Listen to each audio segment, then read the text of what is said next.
Նախ չեք պատկերացնում ինչքան հաճելի էր լսել հաճելի ու հետաքրքիր էր լսել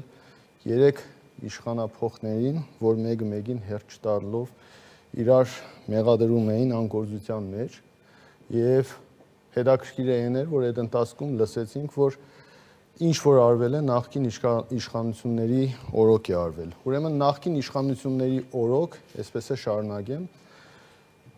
սկիզբ տրվեց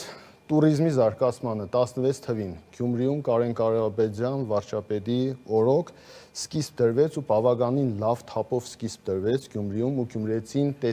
հույս տեսավ ապրելու ապրուստի միջոց ձեռք բերելու։ Դրանից հետո ցավոք սրտի ներկա իշխանությունները չկարողացան այդ ամեն ինչը պահել։ Ռուս-ուկրաինական պատերազմից հետո այդ հոսքերը, որ եկան Գյումրի քաղաք, այդ ժամանակ տեղական ինքնակառավարման մարմին ու մարզային իշխանությունները այստեղ բավականին լուրջ անելիք ունեին, որ կարողանային պահեին քաղաքի գործարարների հետ հիմա ոնց ավարտեմ։ Վերջացրեք նախադասությունը։ Ու չկարողացան գործարարների հետ ճիշտ ձևը գտնեին այդ նույն տուրիստներին Գյումրիում պահելու, որովհետեւ հետո այս ամեն ինչից հետո այդ մարդիկ նորից հետ